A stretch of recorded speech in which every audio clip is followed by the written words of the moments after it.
আমরা যখন জাহিলিয়াতে থাকতাম তখন দ্বীনের যে বিষয়টা এটা আমরা বুঝতাম না।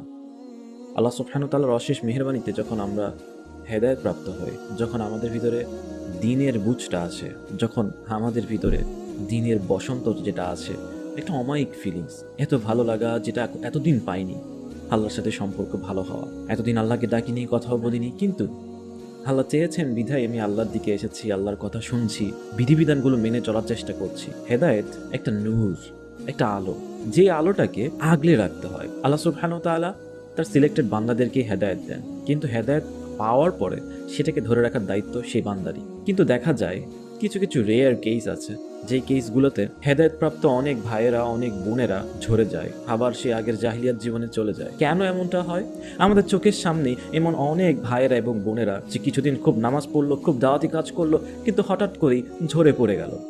তার অন্যতম একটা কারণ হচ্ছে ফিতনা। ফিতনা মানে হচ্ছে পরীক্ষা। আল্লাহ সুবহানাহু ওয়া তাআলা আপনাকে দ্বীনের দিকে নিয়ে আসলেন, দ্বীনের বুঝ দিলেন এবং সব কিছু বিষয়গুলোকে আপনাকে জানালেন, কিন্তু আপনি পরীক্ষা দিবেন না তা কি করে হয়? প্রথম যে বিষয়টা উল্লেখ করব সেটা হচ্ছে যে ছেলেদের জন্য যে ফিতনাটা সবচেয়ে বেশি দেখা যায়, মেয়েদের জন্য বেশি দেখা যায়, ভাইস ভার্সা, বিপরীতটা। সেটা হচ্ছে যে ছেলেদের জন্য নারীর ফিতনা, মেয়েদের জন্য বিপরীতটা। তবে ছেলেদের ক্ষেত্রে নারীর ফিতনাটা সবচেয়ে বেশি এফেক্টিভ। এটা আমরা বিভিন্ন ইতিহাসের পাতা থেকেও দেখতে পাই। 300 হিজরির আগে অথবা এর পরে অথবা এই সময়েই একজন ভালো মুজাহিদ ছিল। সে সময় মুসলিমদের সাথে রোমানদের একটা যুদ্ধ হচ্ছিল। সেই মুজাহিদ, যে কিনা আল্লাহ সুবহানাহু ওয়া তাআলার প্রত্যেকটা বিষয়বস্তু জানেন, যে কিনা কোরআনের বিষয়বস্তু জানেন, তাফসীর জানেন, হাদিস জানেন, যুদ্ধে গিয়ে রোমানদের এক খ্রিস্টান নারীর প্রেমে পড়ে যায়। তার সৌন্দর্য দেখে বিমোহিত হয়ে তার প্রেমে পড়ে যায় এবং তাকে প্রস্তাব দেয়। সেই নারীও তাকে প্রস্তাব দেয় যে তুমি যদি আমাকে পেতে চাও তবে তোমাকে তোমার ইসলাম ধর্ম ত্যাগ করতে হবে। তুমি যদি আমাকে পেতে চাও তবে তোমাকে ইসলাম ত্যাগ করতে হবে এবং আমাদের এইদিকে সবার সামনে দিয়ে আসতে হবে।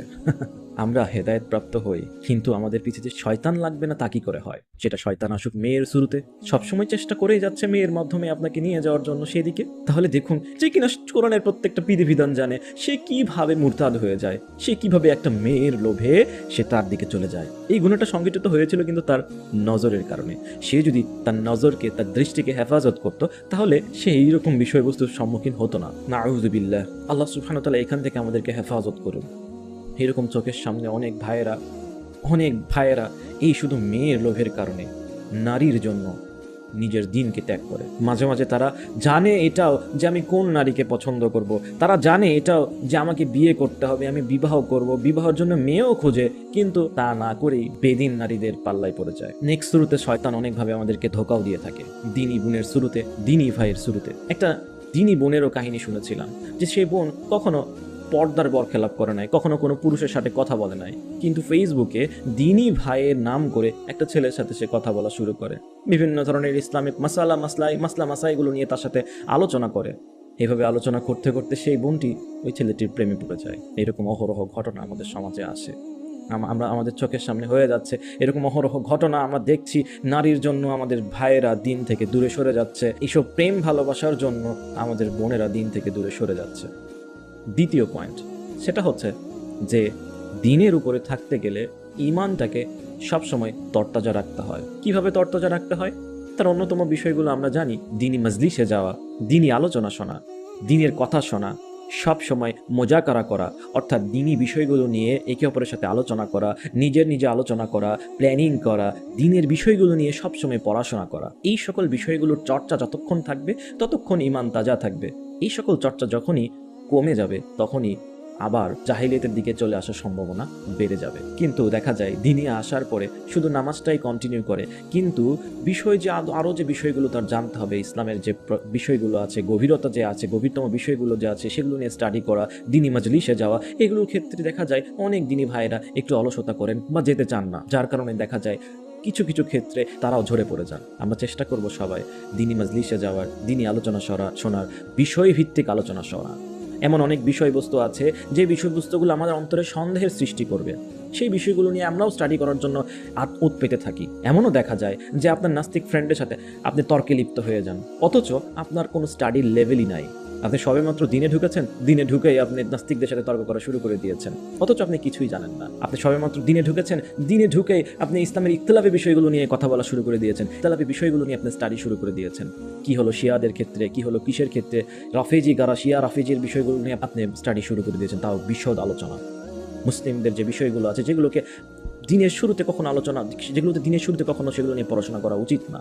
বেসিক টার্ম, ইমান, আকিদা, এইভাবে সিরাত, জীবনী, কোরআন, হাদিস, তাফসির, আমল, আখলাক, এগুলোকে উন্নতির মাধ্যমে, আত্মশুদ্ধির মাধ্যমে আপনাকে সঠিক পথে যেতে হবে। আত্মশুদ্ধির মাধ্যমে আপনাকে ধীরে ধীরে এগোতে হবে। আপনি যদি এক লাফেই ক্লাস 9-এ চলে যান তাহলে তো সমস্যা। ক্লাস 3 থেকে কখনো ক্লাস 9-এর বই পড়লে, সায়েন্সের বইগুলো পড়লে আপনার মাথা ঠিক থাকবে না। তৃতীয় যে বিষয়টা সেটা হচ্ছে দিনে ফেরার পরে আমাদের অনেকের ভিতরে অহংকার বেড়ে যায়।